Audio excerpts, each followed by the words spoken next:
Hello and welcome to episode 85. Today we're talking about self-care for busy moms. Seems like the two can't coexist in the same sentence, doesn't it? But we're going to dive into 4 areas in which you need to care for yourself as a busy mom.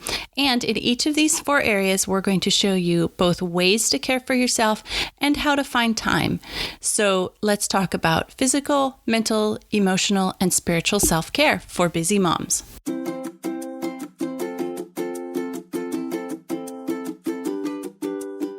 Hello and welcome to Outnumber the Podcast. I'm Bonnie. And I'm Audrey. We're experienced moms to a combined total of 18 children.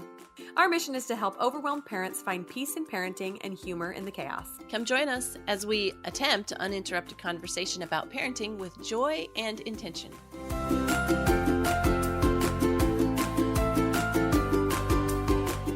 Okay, we are back and we're so delighted to talk to you today about self-care for busy moms, which is basically every mom, right? Yeah, pretty much. Yeah. This is something that Bonnie and I have talked about a lot through various different episodes, and we'll reference some of them as we go through today. But we kind of wanted to gather all this information into one place because it's so important of a topic for us. So we wanted it all on one podcast to be able to refer people to. Yeah, for sure. And if you have followed either of us for any amount of time, you'll know that it's just a really big passion for both of us. We both have hobbies and businesses that we spend a lot of time on. And sometimes people wonder how we do it, but we're going to kind of reveal the curtain a little bit today and just talk to you about how important it is to have things that you do just for you. All right, so I'm going to start us off first with a funny thing that my kids said. So my 3-year-old always has something delightfully funny to add to the conversation. And this is one that I actually remembered to tell you about. So the older kids were sitting around and they were talking about what they're going to be or what they're going to do when they grow up. And they were having this fun conversation. And she's just wide-eyed watching them, and her eyes go from one to the next to the next. And she's just listening to all these grandiose plans that they have. And finally she pipes up and she says, when I grow up, I'm going to be me. Oh, sweet thing. And I love that that's like the biggest thing she can come up with. It's like, and really, wouldn't we all do well to remember that one? Yeah. It's super funny, but I thought it was a great segue into today's topic because as moms, we lose sight of me, and because we're spending so much of our time living for other people, and that's great and necessary, but we lose sight of me. Yes, exactly. Perfect segue.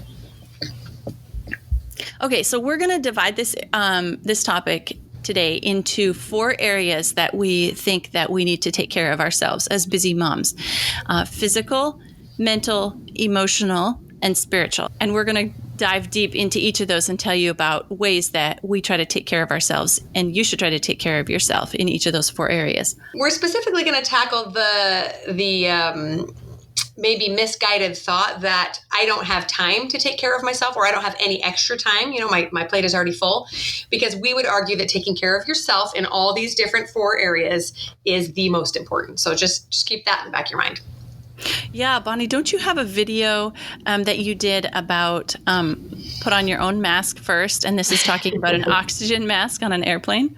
Yes, for sure. That was the first time that really hit me. I'm like, oh, yes, you are supposed to keep yourself alive first so that you can take care of your children. So yeah, we can link that too. Yeah, let's link that one. Okay, so we're going to start with physical. The physical self. How do we take care of our physical selves? Now, we've talked a lot about this, and we've also done a lot of talking about how we physically take care of our kids, their physical needs. But we can't leave ourselves behind in this. In fact, we almost have to put ourselves first in this, because we've got to be in good condition to take care of our kids. Like oftentimes when my kids are sick, I'll joke, well, I'm not going to get sick because I just don't have time to get sick. I have to take care of all you guys. Exactly.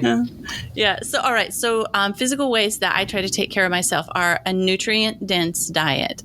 And you guys keep asking for us to do an episode about what exactly this means to us. So we'll put that one down on our list for the future. But just good food, not a handful of goldfish crackers on the run, right?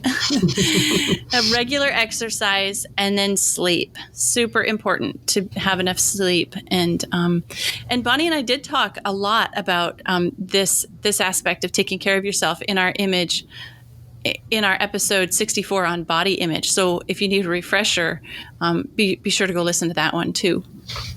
Yeah, when we talk about self-care, I think physical self-care is the first thing that comes to mind for people. But, we'll be talking about how there's so much more to that. But it is honestly one of the first things that slip when you become a new mom, right? All of a sudden, you're not getting enough sleep. You're not finding time to eat, even though you're trying to probably breastfeed a new baby and recover from labor and pregnancy. So these things are very, very essential. So for me, when I get overwhelmed and I've realized that everything has fallen apart and I'm not caring for my basic physical needs anymore, I'll try to choose just one priority to start with. So let's say everything's fallen apart. I'll just think, okay, you know what? I could just do with having 3 square meals a day. I have been really bad about just eating my kids' leftover peanut butter and jelly crusts and goldfish crackers or whatever, and not actually feeding myself. And so that's a really, really simple, basic place to start, is that you make a plan, because without a plan, we're just going to fail and eat the crusts, right? You make a plan and then you eat that plan. That's a good solid breakfast, a good solid lunch and dinner. And my kids are very, very familiar with me saying, I would love to help you get seconds, but I haven't eaten my firsts. And I dig in the sand and I say, no, I'm not going to run around like a crazy person trying to fulfill everyone else's whims when I haven't yet eaten my first serving. And that's really essential. And I think it's very important to teach my children that yes, sure, I serve my kids first, but then I sit down and eat before I do anything else, because I'm just, not functional without some food. So another thought is, maybe you're okay with food, but you would really like to incorporate some exercise. Well, how about 15 or 20 minutes of stretching or yoga? Or, it doesn't have to be training for a marathon. What about you do it after kids get in bed?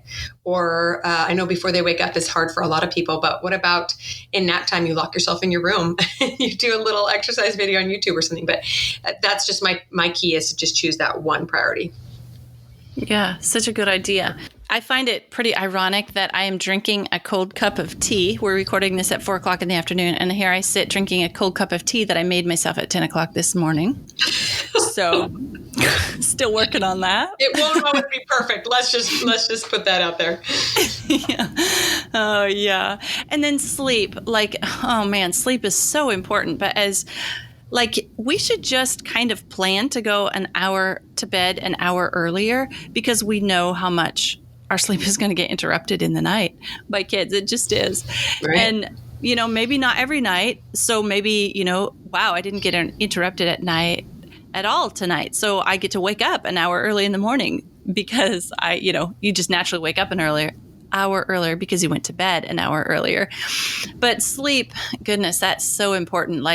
If I get behind on sleep, everything starts falling apart. Yeah, totally. Yeah. So how do you find time? Well, for physical care, I was just addressing, the sleep part of it a little bit, but schedule in that exercise, or, make that nutrient dense lunch or snack or whatever happen, because every time you skip it, you're going to feel less like it the next time. The first time you exercise is the hardest, because after you exercise, then you feel more like exercising. After you eat a good meal, you feel more like eating good meals. So the first time you do it, it makes it easier every time after that. But if you skip it, the next time it's just not going to feel like it that time either. Right. And I will say this about physical self-care. It just takes a little bit of time and a little bit of preparation. And so if you find yourself, say, for example, I really wanted to do the salad thing that you did, Audrey, where you just ate fresh salads all summer long, right? Yeah. But I found that it was taking me just a few minutes too long to put it together, and that I wasn't going to keep it up. I could just tell right at the beginning, this is not going to work without some preparation from me. And so on the weeks when I do really good and I eat lots of salad, it's because on Monday, I've chopped the lettuce, I've chopped the bell pepper, I've chopped the tomato, I've made the dressing. You know what I mean? If you go into a portion of that physical self-care and right at the outset, you're like, this is a lot of work. You're not going to keep it up. We can't fool ourselves, right? Definitely. It's like Jordan Page talks about in her productivity boot camp. One principle she has is maximize. So if you're making if you're cutting up lettuce for one salad, cut up lettuce for 3 salads and all your vegetables. And then tomorrow, all you do is just put it together. Or there's this really cool salad in a jar thing where my sister, I think, makes salads for every day of the week on one day. And then she just grabs her jar salad the next day and it's all ready to go. So definitely maximize your effort. Yeah, totally. And just to, you have to realize that let's say you do have a Monday and you're able to prep and do all these amazing things. That's fantastic, because chances are good by Wednesday or Thursday, something is going to come up and you're not going to be able to do it. So don't act like every day is going to be the perfect day, because when you have just normal stuff junk up your life, then you're going to get frustrated and quit. Right. Yeah. If you are not a morning person, don't plan your workout for 6 a.m. Like, you're just setting yourself up to fail and then get irritated at yourself. So when I am going through a rough phase where I can't get up early, which is like 80% of my life, then I just plan on exercising at 9. I get up, I make breakfast for the kids, I put on my exercise clothes, and then they know that's my time to exercise. And do they come and climb on me and be annoying sometimes? Yeah, they do. But whatever, we figure it out. We do it the best way we can. All right, so let's move on to maybe what's not so obvious, or maybe we don't make as much time for, is caring for these other aspects, these other 3 aspects. So let's dive into ways to care for your mental self. You're a mom and you spend a lot of time with people who are not challenging you mentally, unless you've got teenagers, right? And then you're being very challenged mentally. Yeah, seriously. Oh, no, but okay. So how can we take care of ourselves mentally? Challenging books. Sometimes we all do read a book that's just like some downtime and a mental escape, and that's fine. That's okay. But also include challenging books, because you can use that as your mental self-care. So for example, I know we're going to do a whole episode. We did our episode last week on book recommendations. That was for kids. We've got another one coming at you for book recommendations for older students and adults. So we'll include some specific titles in that one. Watch for that episode. Continue your own education. This doesn't mean, I'll talk about this more in Finding Time, how to do this, but continue your own education. Like our school's motto, our homeschool motto is learning to learn. When my husband and I created that motto for our homeschool, we didn't necessarily intend for it to mean us, but we have totally continued to learn right along with our kids. And that's part of our mental care. So intelligent conversation with adults is definitely mental care. Make that happen. And then one way, those are all kind of like adding 2 ways to add to mental self-care. But then also subtract. So eliminate strain. Eliminate things that stress you and strain you and cause your mental, I guess this also carries over into the emotional, but it causes you just to be strained and stressed. Let's just work on saying no and finding things to eliminate that are hurting us mentally. Oh man, I love that you added that. And you're right. Mental and emotional go right hand in hand with this, because so many times when we talk about self-care or improving ourselves, we just talk about adding. And most of us just get stressed out because we think my life is already full. I can't add anything else. But we need to stop and say, but what is still a part of our life that should not be, that's adding this undue strain and stress, et cetera. With each child, I've had to learn how to say no to more and more things. And sometimes it's hard, especially if you're a people pleaser. Like, I want to make everybody happy. I want to help everybody. I just want everyone to sing Kumbaya and hold hands. And when I'm not in a position to do that, it stresses me out. And yet, it doesn't stress me out quite as much as saying yes to something I can't complete, right? That I'm just, bitter about because I said yes under duress or whatever. So I love that you shared that. So many of us need to just learn to say, that's not going to work for me. So ways that I think about caring for myself mentally is I like to remind myself that I am more than a mom. Okay. So I think there are years of motherhood. They tend to be those early years when you are just like the poopy diaper changer and the rocker and the kisser of owies, and you're doing all the things without a lot of overt reward, right? Sure, your kids come up and hug you and love you and you love them so much, but it's just really, really overwhelming. And so I like to stop and just think, okay, who was I before I had my kids? This is really helpful to keep This is one of the reasons it's really helpful to keep friendships from high school or college or your single days, because they can remind you, right? You can get together, you can just go to dinner, you can have a FaceTime chat or a Marco Polo chat. And just by talking to old friends, you can be reminded that, hey, this like pajama clad, greasy haired mom that I am is not who I always was. And it's not who I always will be either. This is just a short period of time. Think about who you want to be once your kids move out and they don't need you as much. Obviously, everyone always needs their mom, but once they have their own lives, who are you going to be then? What are you going to do? What are your passions? What do you like? What will retirement look like, right? It's never too early to think about these things and think about how to maintain those strengths that you want to develop even more when you have more time on your hands, right? That's like something I am so passionate about. I'm so glad you brought that up, because who do you want to be? That is like that forward-looking vision is really a passion of mine, to focus on the future instead of get so caught up in right now and what's happening right now. But who do I want to be in the future? So how do you find time for this mental care? Like we're talking about adding in this and adding in this. How do I do this? How do I find more time? Well, okay, so you can take a class. Yes, sometimes you can go physically leave the house and take a class, but you can take an online class too. The nice thing about online classes or courses is many of them, once you buy them, they're yours and you can do it at your own pace.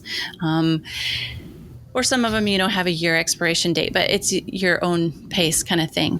Definitely a date night with your spouse is good for your mental care. And I know that oftentimes my husband and I will go out on a date night and we'll be like, we're just talking about the kids. We need to talk about, something a little more intelligent and just take advantage of this time. Not that talking about your kids isn't intelligent, but I hope you're getting my point here. And then, like Bonnie and I have both talked about how we schedule work time, or if you don't have a side hustle that you're doing, schedule me time. Just schedule it in. Like I've noticed that I honor my commitments and my scheduled events with other people so much more than I honor my commitments and my scheduled things that I'd like to have in my life for myself. So that's all adding in, and then definitely subtract. Let me just say this question. What would happen if you subtracted social media from your life? How much extra time would you have for fitting in? Yeah. Seriously. Yeah, it's really just a matter of priorities. It really is. And I know it's painful to make yourself a priority because it doesn't feel right sometimes. It feels selfish, but it's not selfish. It's just not. And I will share that just like the physical priorities, you can just choose one thing. You don't have to start a class and a book club and all these things and stress yourself out and, stretch yourself to the max. You can just start with something as simple as reading a book for pleasure. And maybe you don't have a lot of time to sit and read, or you fall asleep as soon as you do. So you turn on an audiobook and you do it while you're doing laundry. And all of a sudden you look forward to laundry and you have something to talk to adults about.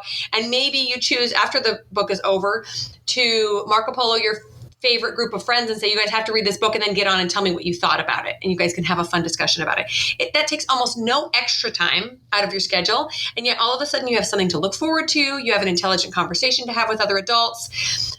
You're connecting emotionally as well. So it takes creativity for sure.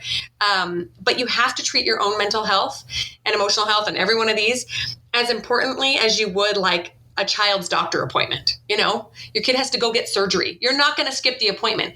Don't skip your own things that you've scheduled for yourself, because you are just as important as those essential things that you do for your children. Yes, that is amen. Hallelujah. What else to say? I agree with it so much. Okay, let's move on to ways to care for your emotional self. And as Bonnie and I have been saying, this is very closely connected to ways to care for your mental self. And I have a lot of similar thoughts on how to find time for it. But okay, so ways to care for your emotional self. Bonnie and I have been mentioning recently thought work. And I know that we've both been listening to the Life Coach School podcast and some others that just help us work on the way that we think, because our emotions are all connected to our thoughts. Okay, so if you work on your thoughts, your emotions will also improve. As your thoughts improve, your emotions will improve.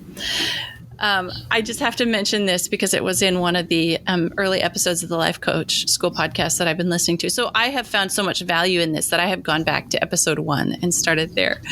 But she was mentioning a thought that she got from actually her mentor, Katie Byron, and it is, no one can hurt my feelings. That's my job.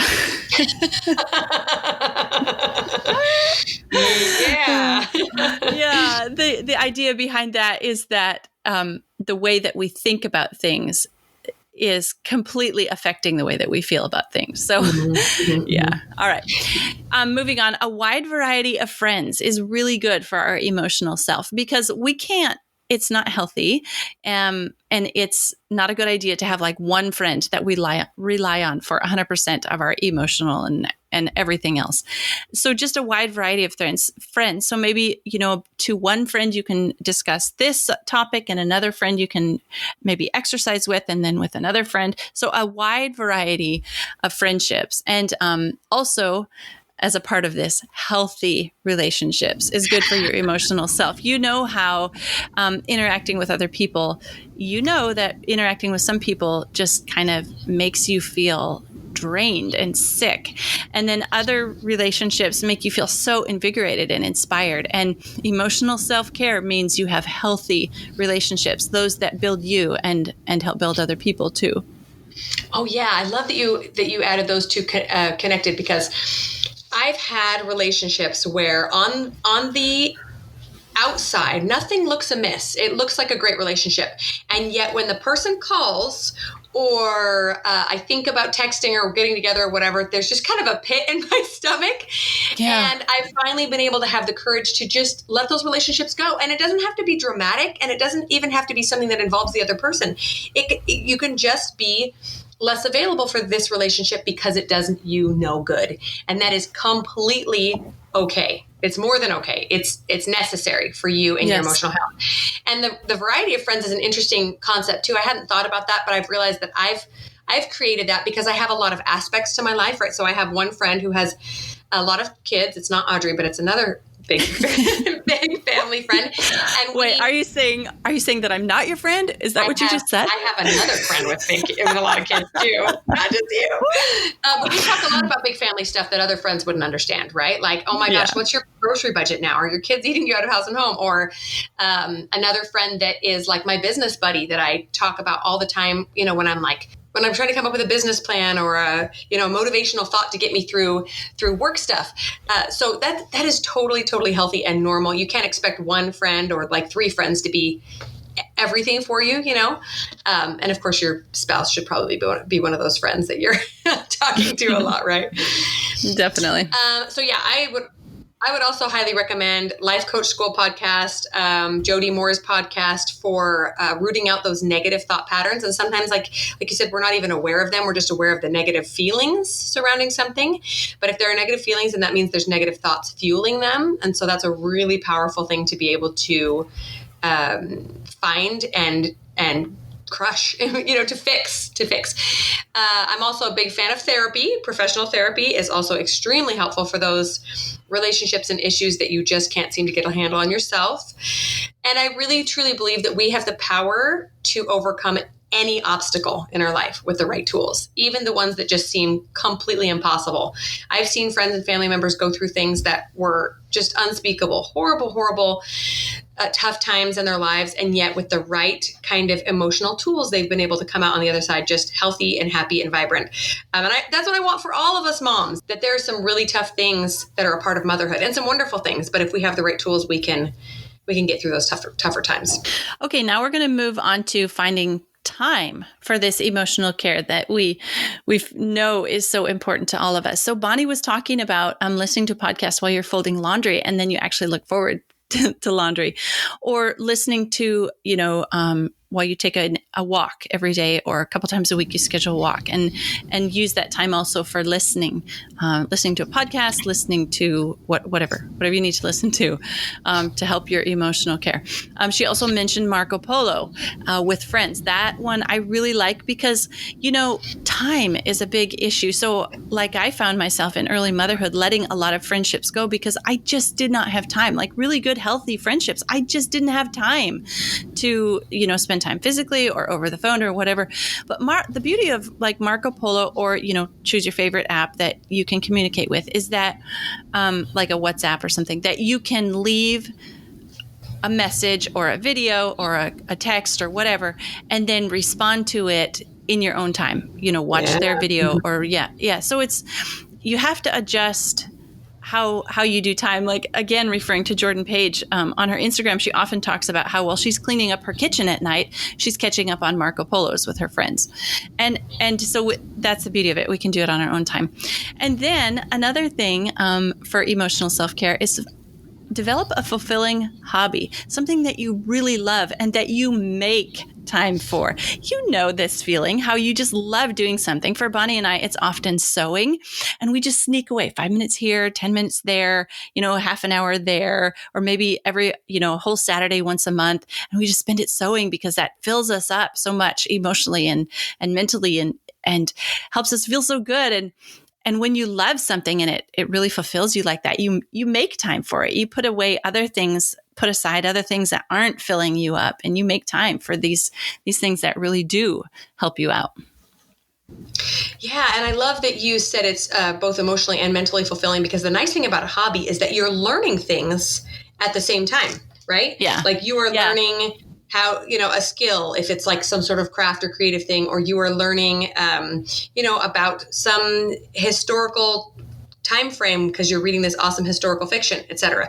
So definitely by incorporating an awesome hobby into your life, you're definitely helping yourself in so many aspects. And it usually gives you a little time away from children with it, which is really essential.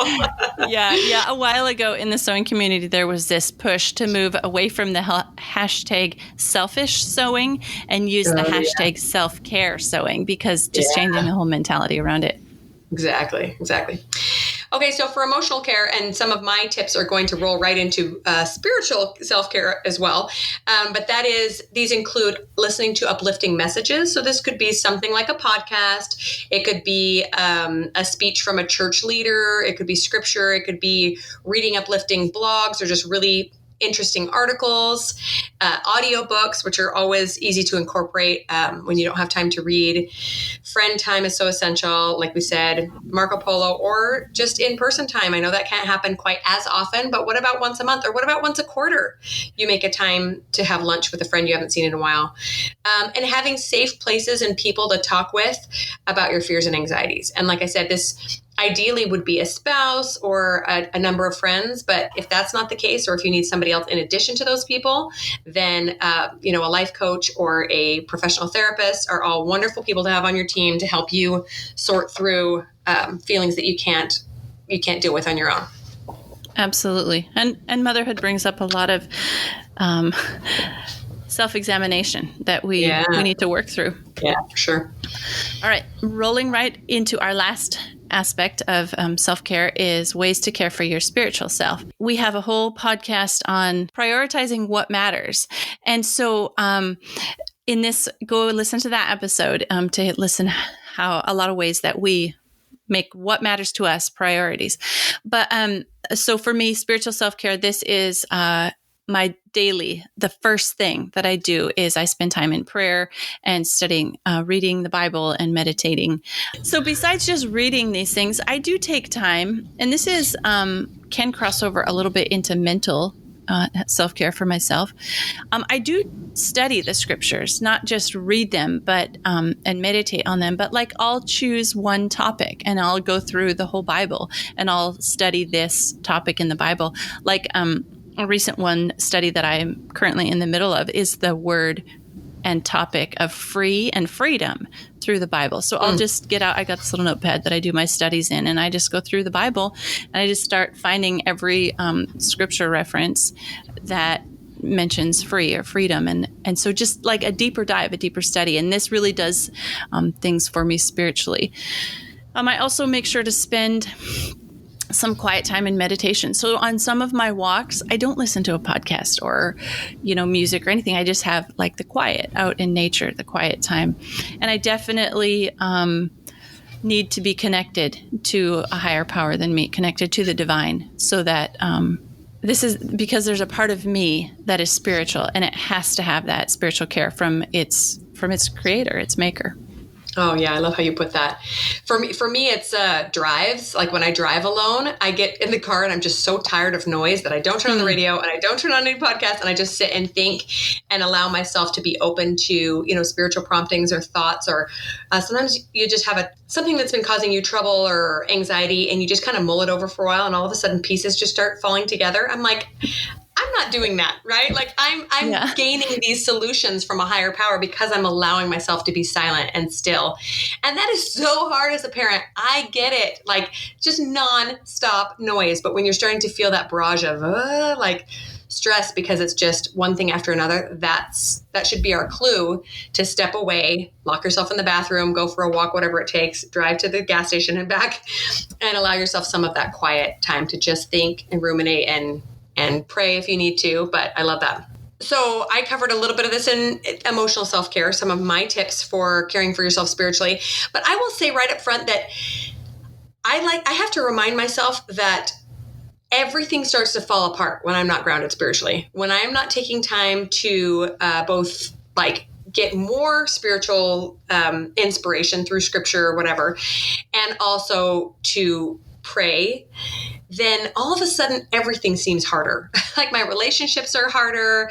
I'm more tired and overwhelmed. I'm emotionally tapped out.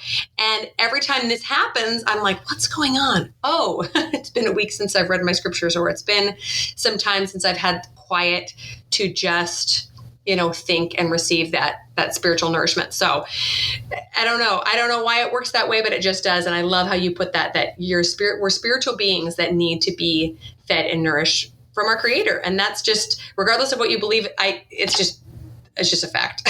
We have to figure out the way that works for us to get that. Yeah. So how do we find time for this spiritual care? In our episode on Everyday Intention, I did dive a little bit into how I make sure my kids don't interrupt me when I am having my morning quiet time praying and reading my Bible. I just don't allow interruptions. And because they see and know that I value it so highly and I will not let them interrupt, then they also begin to value it, as they age. This does mean that I get up early in the morning. In fact, one of the studies that I did in the Bible was people who got up early in the morning and what they did. That was an interesting study. Yeah. And then we do have a dedicated day for our spiritual care. We take Sunday, and we don't do a lot of things on Sunday that we do other days of the week, so that we can have more time for, attending spiritual services, worship services, and, maybe writing letters to people who are spiritual elders to us, and things that we do that help feed our spiritual part of ourselves. So we dedicate a whole day of our week to it because it's that important to us. Yeah. If anyone out there is looking for a way to improve their spiritual connection to God, I would highly recommend that last one that she just talked about, having that dedicated day. And maybe you have a crazy work schedule, or maybe it's something that's not super feasible, but what about an afternoon? What about you have an afternoon once a week where you don't work outside and you don't work on work at home stuff and you don't do school, you just dedicate that time to introspection and study. And sometimes for us, a big portion of Sunday is just rejuvenating family relationships, right? Because we're all going a million different places during the week. And I feel like that really fills my spiritual bucket as well, because that's what those relationships are for, right? So anyway, yes, I love having a dedicated day for my spiritual nourishment. When I was thinking about ways to make time for this, the first thing I thought was, well, this should be easier, right? Because really we owe this time to God rather than ourselves. And yet it's not. Yet sometimes it's still difficult to make time for this, maybe because there is no outward measure of it, right? Maybe if we skip exercise, we feel tired or we gain a few pounds or something. Maybe if we skip eating, we get lightheaded and feel miserable. But if we skip our spiritual nourishment, it's not immediately evident, and it's definitely not physically evident. We can't usually see it on people. And yet, like I said, everything just starts to fall apart when it's not there. A few ideas I have for fitting this in is doing scripture study with kids. Let's say you've tried to do your own and it just is not happening. What about just doing it with your kids and being an example of making that a priority for them? What about listening to, like I said, in the emotional part, listening to scripture or other uplifting talks and things instead of reading them because you don't have time for that? Or just like you said already, Audrey, just quiet time and listening for those thoughts and writing them down. A resource I wanted to share that I'll put in the show notes is, I believe her name is The Redheaded Hostess. She's a blogger who has lots and lots of like journals and manuals for guiding you through scripture study. And you can really set it up however you want, but it's like write the chapter and verse and then write what your thoughts were or what you were study by topic, like you're saying. Anyway, really great resources that help you get started on spiritual study. All right. So wrapping it up, I was just thinking that, we owe it to our kids to take good care of ourselves, and we owe it to our spouses, and we owe it to a lot of other people to take care of ourselves, but we owe it to ourselves to take care of ourselves. Like we've been talking about our spiritual self. And one thought that I've been meditating on lately is that we didn't create ourselves. And so we can see ourselves as something wonderful that God created. Like this is also mental self-care, not having negative thoughts about yourself. But so we can view ourselves as something wonderful created by a wonderful creator, God, and he doesn't make anything imperfect. So we are perfectly created. And we need to take care of this thing that God has perfectly created. And that's okay. That's a good thing.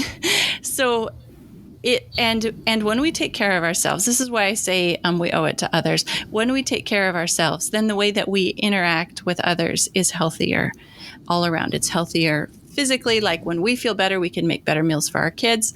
When we're in a better mental frame, we can help our kids be in a better spot mentally. When we are more upbeat, we can have our emotions under control, or we are, in control of our emotions. Then we can help our kids. Like if their emotions are out of control, we can also guide and help them. And we can, like Bonnie was talking about, be an example of our kids. When we have a good spiritual relationship with our Creator, we can be a good example and teach them how to have good spiritual relationships. Like we can be something that they look to, and we can, I don't know, it sounds a little arrogant to say we can point our kids to ourselves as an example, but isn't that really what we're trying to do, is be a good example to our kids of what we want them to be? And that thought always helps me, is like, what do I want my kids to be, and how do I want them to behave, and what condition do I want them to be in physically, mentally, emotionally, and spiritually, and then try to do that and be that myself. Oh, yes. So good. So good. I think that the beginning has to start with understanding and fully believing that self-care is essential. So if it's hard for you to look at yourself and think about fulfilling these self-care necessities, look at the future and imagine you're seeing your grown daughter or son, but daughters are moms, so they're kind of in the same position as us, and look at her as if she were you and she's running her life the way you are. Are you just like horrified that she doesn't get 3 square meals a day? Like if you look at her as maybe God or your own mother would look at you, are you treating yourself with kindness and the love that you deserve in order to positively bless the next generation? Right? And it's very easy to make excuses for yourself, like, well, I don't have time for that, or well, that's not a necessity. It really is a necessity to take care of ourselves. And so if we can fully understand and comprehend that those things are essential, then step by step we can incorporate them into our lives. And one last thought I wanted to say is, this is something that can't be done alone. If you are part of a family, you have to communicate this with your spouse and children. And so one quick example I'll share is just having a blog and a business. Now, I'm not saying that that's for everyone, but I've realized that when I don't have a business or a blog or something that takes me away from my kids for a few hours every day, I'm a much worse mother. I'm not saying that's true of everyone. I'm just saying that is me. And I know that when I have something that I'm passionate about that I spend time on, I am just better. I'm happier, I'm more fulfilled, etc. And so I have had to sit down with my husband and say, there's going to be some sacrifices, right? We're going to have to hire a sitter occasionally. I'm going to have to finish some work in the evenings when you'd like to spend time with me. But this is essential for me to be the best person, the best mother, the best citizen I can be, and the best wife I can be. What do you think? And I believe that most spouses will say, sounds great. I don't want you to go crazy. Let's do what needs to be done, right? And I have to communicate that with my kids too. Like, I would love to help you with that, but I've been spending all this time with you all morning long, and now it's my time, and I'm going to go work on this project. And sometimes they get frustrated, but I think most of the time they respect that, and they understand that I have needs just like they do. And I hope that I'm teaching them those positive life skills for when they grow up and have a family to take care of as well. Yeah. Yes. Those are all amazing, amazing thoughts. And the final thing that Bonnie and I wanted to mention is that if you are having extreme duress in any of these areas, physical, mental, emotional, spiritual, please reach out for help outside of yourself, because you are important and you are needed for your family and for your children. And so please reach out for outside help if you are having extreme duress in any of these areas. Listening to us is not enough. You might need additional help. We are not professionals. That's right. That's right. Thanks so much for tuning in. Did you know you can help the podcast in several ways? First up, we're on Patreon, and there are 3 different levels to support us there. Just head to patreon.com/outnumbered. Next up, if you enjoyed this episode, please leave us a written review on iTunes. It helps other parents find the podcast and receive the help you're enjoying. And finally, you can follow us on Instagram at Outnumbered the Podcast. We're always having fun over there, too. As usual, if you have any questions or ideas for future episodes, you can reach us at outnumberedthepodcast@gmail.com. Thanks for all your support. We'll talk to you next week. Okay, just a second.